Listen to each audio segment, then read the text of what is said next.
Hey guys, it's Luke, this is Motor Minds, and I'm finally back with yet another Porsche update. I haven't really informed you guys on this car a lot, just because I've been running around with my head on fire doing so much stuff to it, to be honest with you. Sorry if I look a little scrungy right now. I just left my friend's shop. We were dropping the subframe on a 78 Porsche 911. Oh my God, was that thing rusty.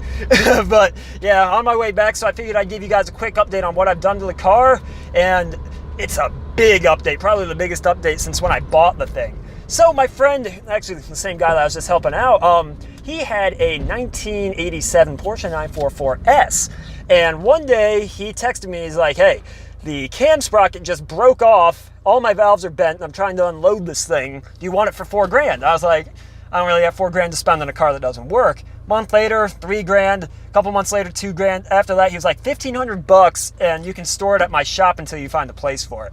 And this thing, it had all Coney yellows on all four corners. It had a fully mint stock interior. It had all sorts of goodies. It had 16-inch rims, phone dials with Toyo R1Rs on them. So I was like, okay, $1,500, I gotta buy this thing. So I went down, bought the car, and did the full suspension and wheel swap in his parking lot. So now I'm running Coney yellows on all four corners in this thing with springs up front. And this thing handles so unbelievably nice now. There's been a lot of extra things that I've done to it too that I'll get into in a second, but just the suspension alone made the biggest unbelievable difference on this car, because the old suspension, when I pulled it out, like the struts had cracks in them, and oh my God, it was bad. The thing leaned, and I was just blown away by how good it drove with the new rubber and with the new suspension. I took it on my first back road drive after driving it home after the swap, and I was giddy. I had to like pull over and like collect my thoughts. I was like, holy shit, this thing's a track car now. Like, it felt like a track car to drive. Now I did all that, but literally, like, man, 2 weeks later, I started noticing clunking noises from the suspension. And I'm like, that's not good. So it turns out my ball joints were shot. Like, the grease had leaked out and the boots were cracked and ripped. It was bad. So I had like severe wheel wobble going on above like 40 miles an hour. And I went to the shop, not Gary's shop, a different shop, and they quoted me $1,500 to replace the ball joints, because you can't, since my car has the aluminum control arms, you can get a Renbait kit to punch them out, which is what they're going to charge you $1,500 to do, or you can replace the arms for about $1,500 a pop, which is ridiculous. So guess what? The S had brand new ball joints, and it had the aluminum control arms. So I swapped those control arms onto my car, and then realized that they're 30 millimeters longer than the 86 control arms, so my tie rods fell out. So new tie rods later, also grabbed those from the parts car. I have a full late offset conversion on the front end of this thing, which a lot of people say is actually pretty good for performance because the spindles are more heavy duty and whatnot. I don't really know the specifics, but I also robbed the 21.5 millimeter sway bar from the S with new bushings and everything, put that on this, and now the front end on this thing's super tight. It doesn't lean at all, no kneel on turn-in. It's really, really something else. I'm just so happy with the way this thing handles. It grips like nothing else. I can hardly get the ass out unless I really mat the gas, and it just is an absolute blast to drive on back roads. I also got a Momo Type 7 leather steering wheel that just makes me feel like a race car driver, I'm not gonna lie. I'm going down the road, I'm on a back road, flying through these twisty turns, and I feel like I'm freaking Louis Hamilton in his F1 car doing 220 miles an hour, coming into the right-hand sweeper. You know, it gives you that feeling. It's super exciting and a lot of fun to drive. So to make some of my money back on said parts car, I decided to sell the interior and a bunch of other components. So I sold the front seats from that car for $1,000.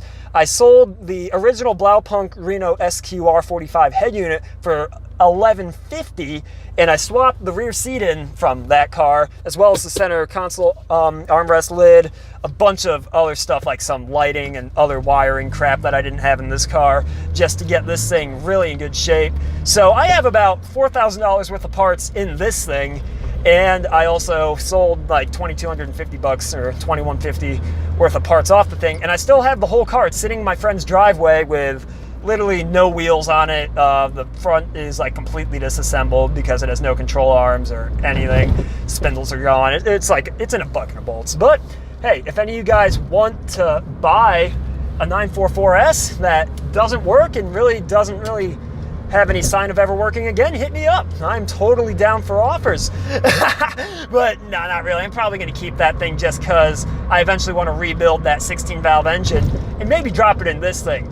Gary's been telling me to do that. A bunch of people have been telling me to do that, and it definitely seems like a pretty solid option, and I'd be pretty excited to do that.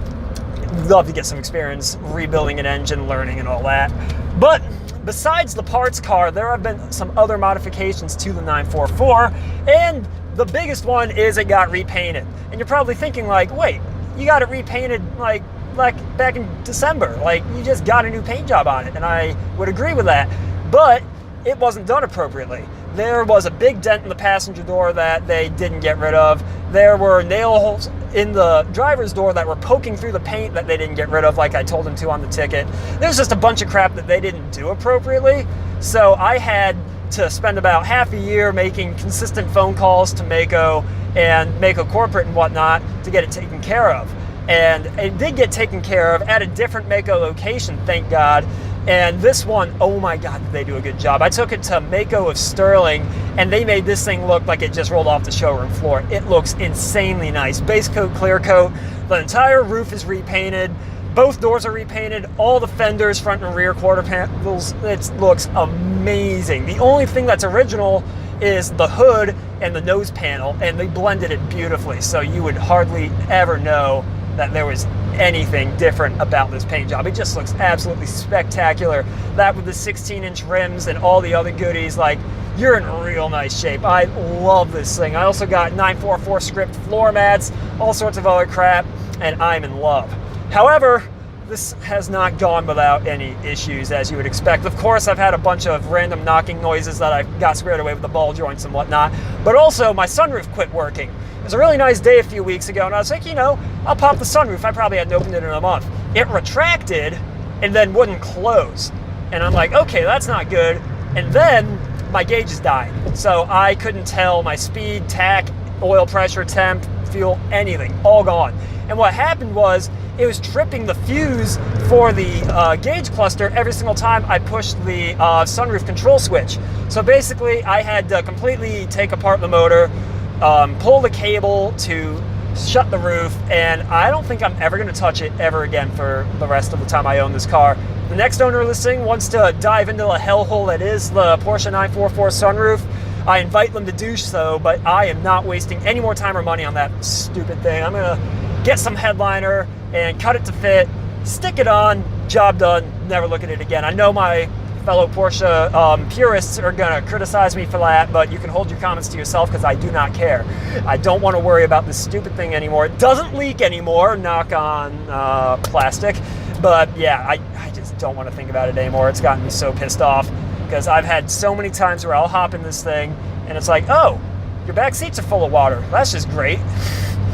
Classic German car ownership in a nutshell. But yeah, I mean, I've absolutely loved doing all this work on the car. I've learned so much. And now that the thing's basically done in theory, I mean, it's never actually going to be done, but theoretically it's almost done. Feel free to drop a lot of comments on what you want to see with this car. I know I say that every time, but I mean it. I want to engage you guys with this car. I want to take this car on some awesome journeys. I want to drive across country. Of course, I want to do some more modifications to it, upgrade some more things. I'm about to do the fuel lines with braided fuel lines, so that way my car is no longer a bomb on wheels.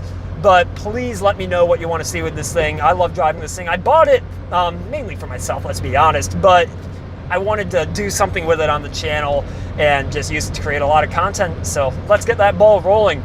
I don't know why I'm on the highway right now, mainly just testing the tracking, which I must say is, oh, that's arrow straight. That's what I'm talking about. But yeah, I've just had too much fun booking around in this thing, driving it around tech, going to car club meets and making videos on it. So definitely let me know what you want to see. I'm going to tune out because I just really need to get the blower fan going right now. But I'll be back later with some new content. I think we're going to do a couple BMW reviews in the next coming weeks. Definitely stay tuned for that, and I'll catch you guys in the next video.